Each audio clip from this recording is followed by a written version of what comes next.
Hello and welcome to my newest video. Thanks for choosing to watch it. I hope you enjoy it and get something out of it. In my previous video, I was talking about the JonBenet Ramsey case, and I was highlighting how, in my opinion, she was definitely killed by her family, and the whole intruder story was made up as a way to get away with it, which, for the most part, seems to have worked.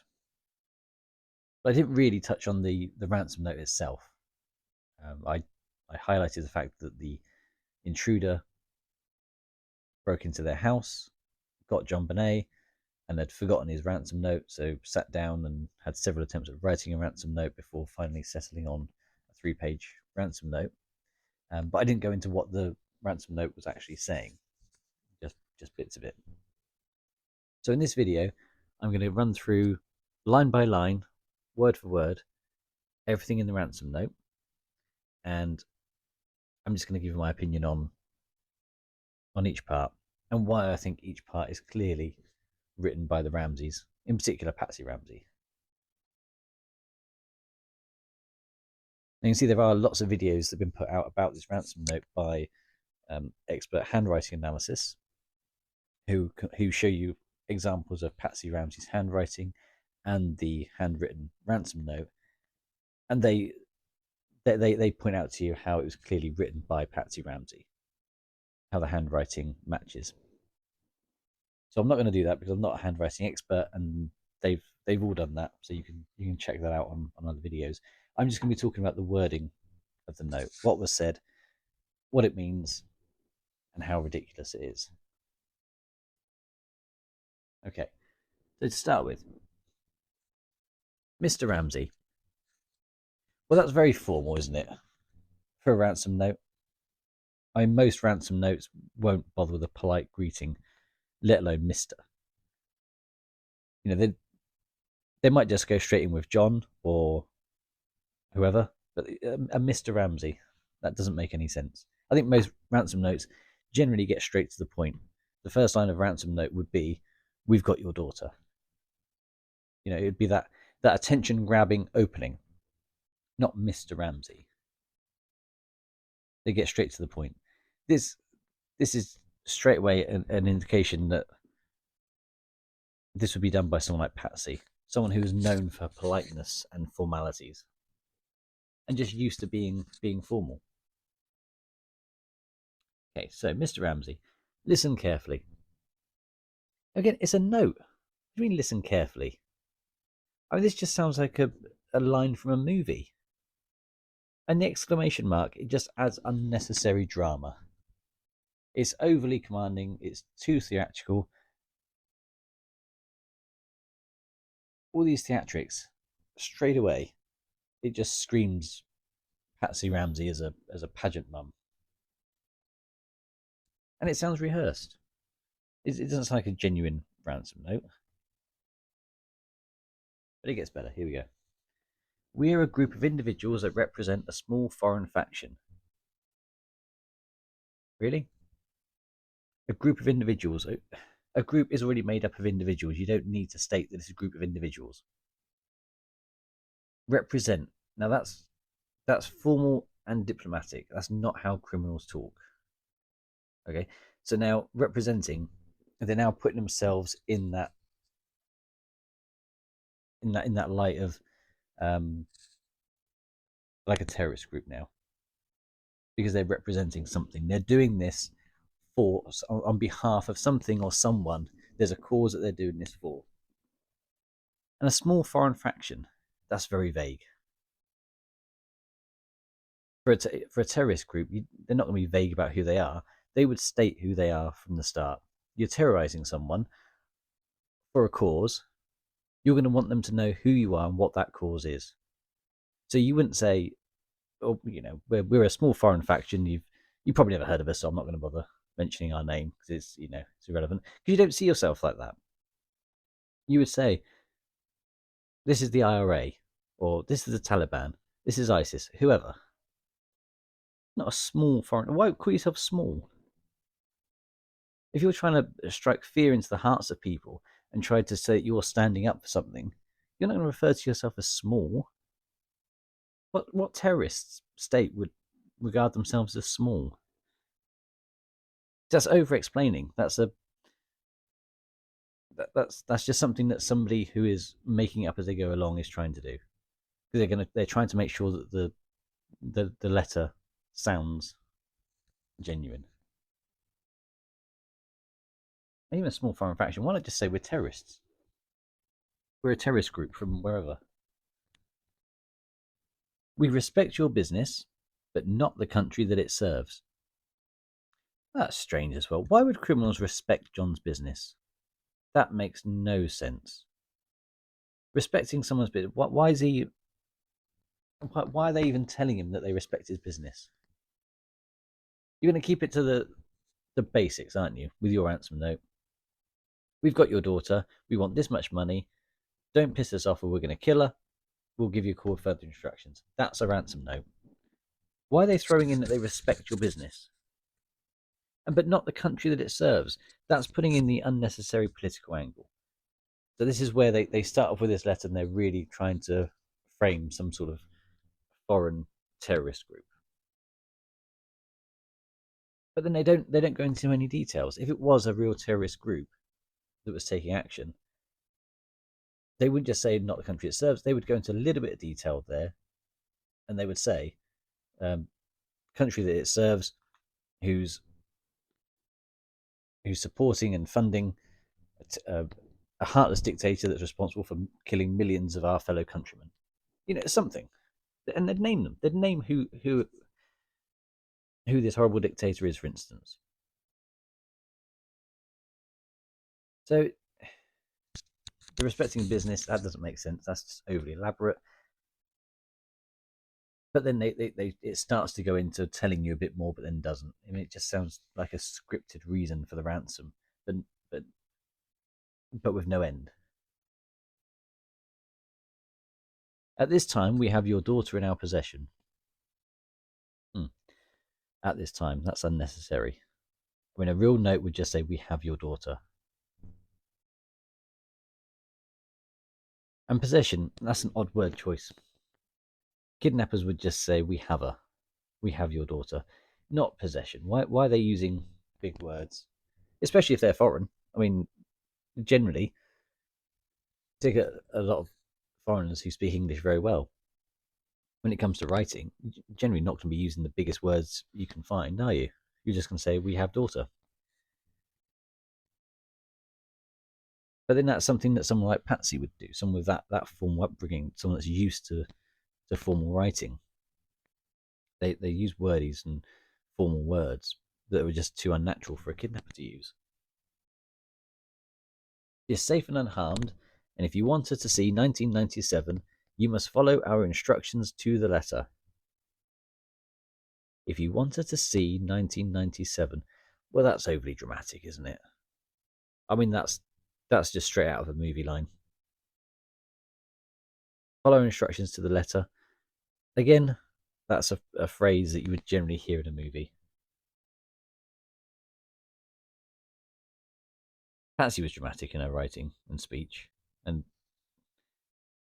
it certainly fits with her style, doesn't it?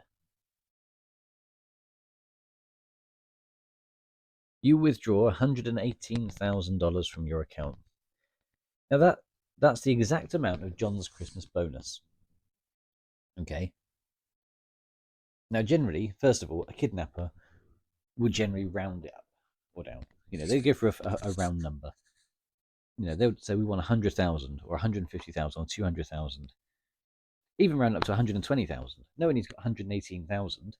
If you know someone's got that in their account, they've probably got the additional $2,000, or can at least get it. So it should be 120,000. And there's only certain people that would know John's Christmas bonus.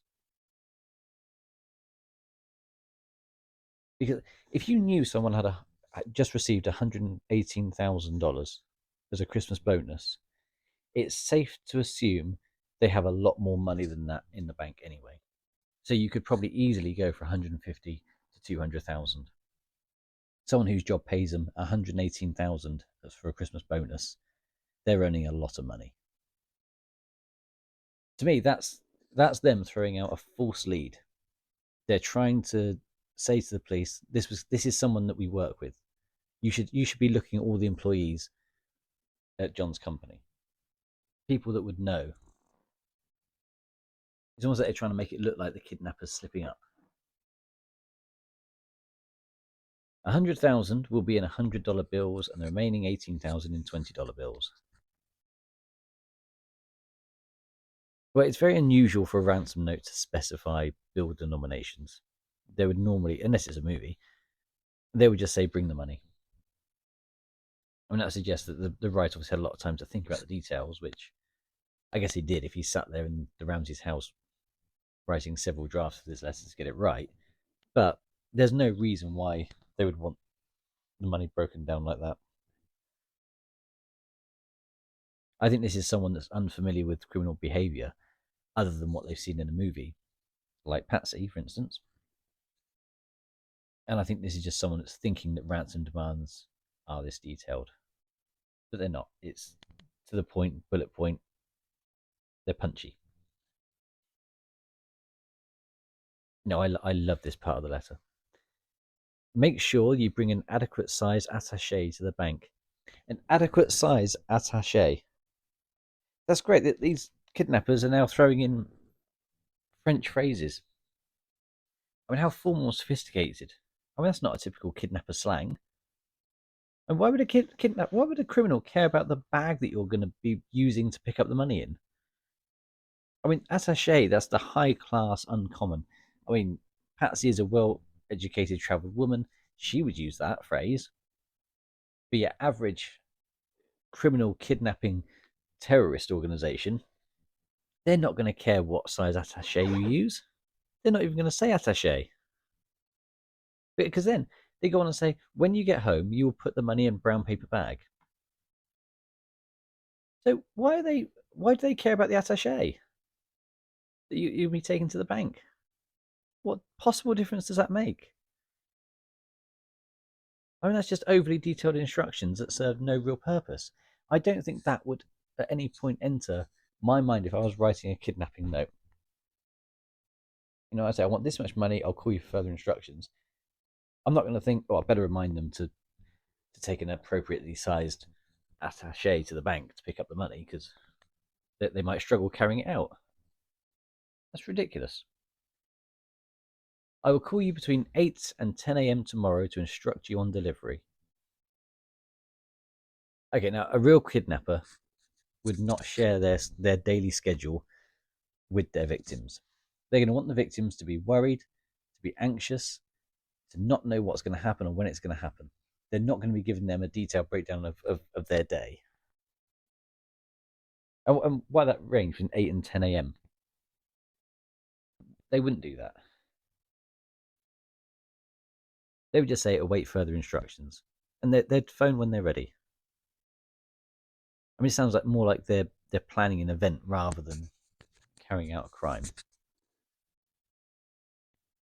Which, by the way, the Ramseys put that in the note, and then after 10 a.m., once there was no call, they'd completely forgot they were even expecting a phone call.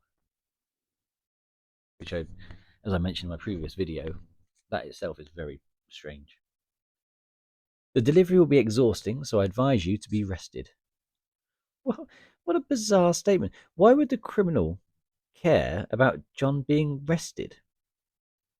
I mean, that sounds like something a mother would say, not a kidnapper. I mean, that's proper motherly tone, isn't it? That's an overbearing mother's caring there. The kidnapper is not going to say, okay, now guys, just make sure you're well rested. Make sure you've eaten. I don't want you all grumpy when you're dropping off the money to us. You know, that's ridiculous. Then we go on to, if we monitor you getting the money early, we might call you early to arrange an earlier delivery of the money and hence an earlier pickup of your daughter. That's an unnecessary repetition of early and earlier. No kidnapper would be this wordy. And the phrase hence an earlier pickup, and that's straight away they go back to being overly formal and almost literary. Criminals don't usually say pick up your daughter. They say get your daughter or get your daughter back. You know, I could almost see them saying, if we see you've got the money sooner, you'll get your daughter back sooner. Or the sooner you get the money, the sooner you see your daughter again. They keep it short and punchy, not getting all overly wordy like this. I mean, Patsy was known for her wordiness, apparently, and her redundant phrasing in her writing, according to a lot of people analysing a lot of her writing. So it does fall in line with her style. And hence an earlier pickup. I mean, that's something a well-educated woman would write, not a kidnapper. Any deviation of my instructions will result in the immediate execution of your daughter. Okay, overly dramatic again. And it's something from a movie script, isn't it? Deviation of my instructions. That's too formal. That's too formal. A criminal would just say, if you don't do what I say, if you annoy us, if you get out of line, something. Deviation of my instructions. I mean, that's so formal. That's a proper, well-educated, well-read way of saying it, isn't it?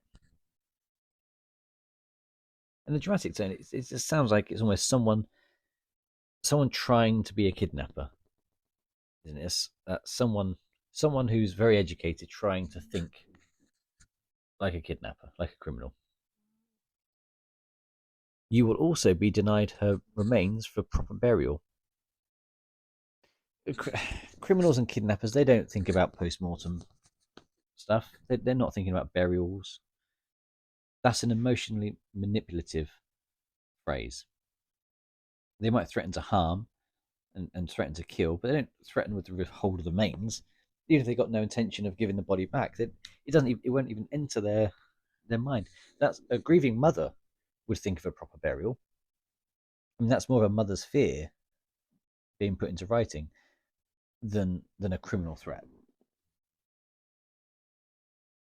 The two gentlemen watching over your daughter do not particularly like you, so I advise you not to provoke them.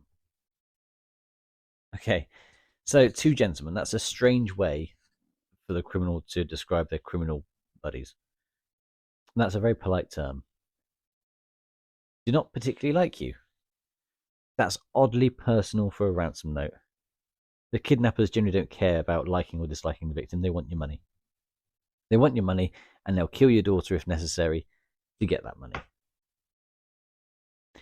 I think educated, well-read people like Patsy would use the word gentleman, but certainly not the criminals. And again, these criminals are really narrowing it down, aren't they, as to who they are, if they were real people. Because now this is another false lead I think they've tried to give the police. So now because now they're saying, okay, you need to look at people who work with me, close enough to know what my Christmas bonus would be. There's two of them, and they don't like me. Okay, I don't know how big his company was, on his day-to-day runnings with people, but that list of people that he's going to that he could potentially be with is getting smaller and smaller, isn't it? Speaking to anyone about your situation, such as police or FBI, will result in your daughter being beheaded. Wow, and that escalated fast. Beheaded is an extremely violent and unusual term to use in a kidnapping note. I mean, a kidnapper would typically say killed or harmed. I mean, it just sounds like it's an over-the-top attempt to be intimidating. And the dramatic and theatrical language, it just doesn't sound natural for a ransom note. It feels It feels like someone trying too hard to sound like a criminal. If we catch you talking to stray dogs, she dies. Stray dogs? That's that's such a bizarre addition. I mean, that's dramatic to the point of absurd. I mean, that's is it, again. This is something out of a novel or a movie, and it's too flourish. It's too flourish for kidnappers. If you alert bank authorities, she dies. Okay, finally, we've got a simple, direct sentence. But why hasn't the whole note been written this way? It's this type of inconsistency which really shows that this was not written by a real kidnapper. You know, the kidnapper would keep it so blunt. Have your daughter, this is how much money we want. Mess us around, we'll kill her. We'll call you further instructions. This is the first time. This is the first sentence that's actually just direct. If the money is in any way marked or tampered with, she dies. Okay, a standard ransom note phrase, but it still feels like it was copied from a movie, and it doesn't match the earlier wordiness again. So it's the whole letter, the whole ransom note is going up and down with tone and everything. It's just none of it makes sense. You will be scanned for electronic devices, and if any are found, she dies. There was no way for kidnappers back then to scan for electronic devices. And how would they be scanning him? And that's an unnecessarily high tech bit of information for a typical ransom note. Again, it just reads like something out of a spy movie. It's not a threat. You can try to deceive us, but be warned that we are familiar with law enforcement countermeasures and tactics. I got what criminals be over explaining their own expertise? And they're now talking like a movie villain boasting. I think again, this is just an. If this was a real kidnapper, again in his ransom note, by now, I think you would have guessed who this person was. So you've got someone who works with me close enough to know that what my Christmas bonus is going to be. That in itself is going to be a very small circle of people that you work with. Okay. Um, you've also got the fact that it's two gentlemen who don't particularly like me, and now it's someone who is familiar with law enforcement countermeasures and tactics. Again, that circle of people, of potential suspects it could be, if it was a real person, has got so small that even by this point in the letter, you're going to look up and think, hang on, this is Pete or whoever. You know, Pete, he knows my Christmas bonus. He doesn't really like me. And he used to work in law enforcement. It's no villain's going to be giving away this much detail about themselves in their ransom note. You stand a 99% chance of killing your daughter if you try to outsmart us. Why 99%? Why is a criminal bothering with statistics? I mean, that's just weird. I mean, surely it could just be a case of, you know, annoy us, we're going to kill her. That's all they need to say. Don't follow instructions and she dies. That's a standard kidnapper, isn't it? Follow our instructions and you stand a 100% chance of getting her back. Again, why the math? This doesn't fit with the normal ransom demand.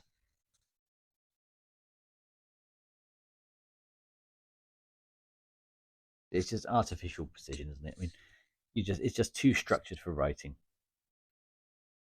You and your family are under constant scrutiny as well as the authorities.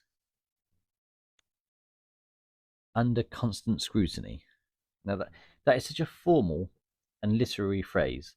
That's not how a criminal would speak. That's not how a foreign faction terrorist group would speak. Under constant scrutiny. None of it adds up. Don't try to grow a brain, John. Suddenly, it's casual and sarcastic. We've gone from formal into wordy to elements of French and posh upper class speaking to threatening of extreme violence, and now back down to casual and sarcastic. And I mean, and at the time, Speed came out. Uh, this was a famous line from Speed. That's exactly what Dennis Hopper says to Keanu Reeves: "Don't try and grow a brain." So, I mean, for a foreign faction of terrorist groups, they really love their American movies. You're not the only fat cat around, so don't think that killing will be difficult. Well, fat cat is an uncommon phrase for criminals, and Patsy would be familiar with this phrase because of her high society circles. And why suggest that killing is not difficult? I mean, that's strange. And that whole sentence is just so awkwardly worded. You are not the only fat cat around, so don't think that killing will be difficult. That's strange. It feels like that's miswritten. It feels like it doesn't make sense. I think it does, but it doesn't sound right. And someone who's previously been writing very wordy and overly elaborate sentences, I just don't think they would then make such an awkwardly worded statement. Don't underestimate us, John. Use that good common sense of yours. Why bringing up his southern common sense? A random kidnapper wouldn't reference John's southern identity, especially a foreign faction, because they're not going to understand. They're not going to understand that whole southern and northern thing, are they?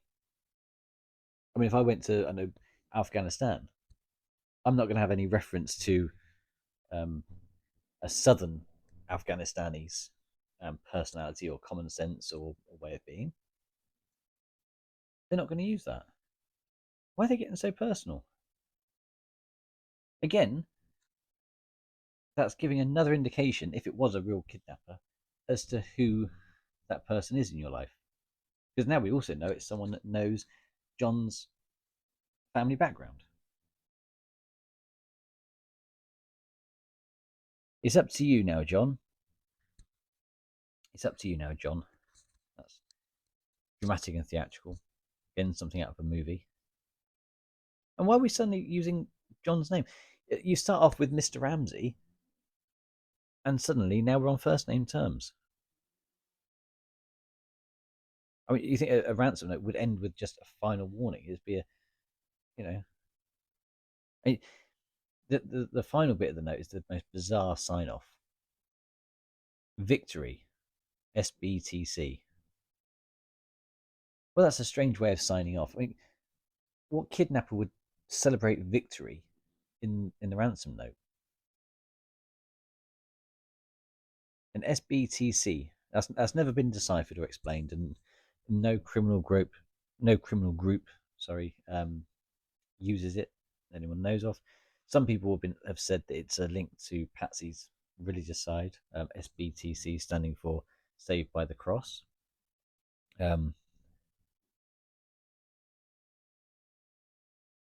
Which it could be. And also victory. That's a personal emotional statement. That's not a standard ransom demand, because that's an emotional motive, isn't it? Victory, not a criminal or financial one. If you were stealing money, once you got that money, you wouldn't then declare victory. You'd be pleased that you got the money, but it's not a victory over anything. You've just successfully stolen money or extorted money. So, as final thoughts on the note, I think it's overly long and wordy. A real ransom note is short, punchy, direct. Okay? It's just telling you, we've got your daughter, we want the money, we're going to give you a call for instructions, don't mess us around. It's dramatic and inconsistent. It keeps shifting between formal, threatening, casual, and then first name terms. Nearly all of it matches the writing patterns of a well educated, well travelled pageant mum. such as Patsy, for instance. And the ending is just so strange. The victory in a ransom note doesn't make any sense. In my opinion, this was not written by a random intruder. The phrasing, the tone shifts, the specific word choices, all of that points purely to Patsy Ramsey. There's a few red herrings in there to give false leads to the police. There's enough information in there. If this was written by a real person, I think that just from this letter alone, they would have questioned at least a couple of people and probably narrowed it down to one of them, because they've all but given away their name, haven't they?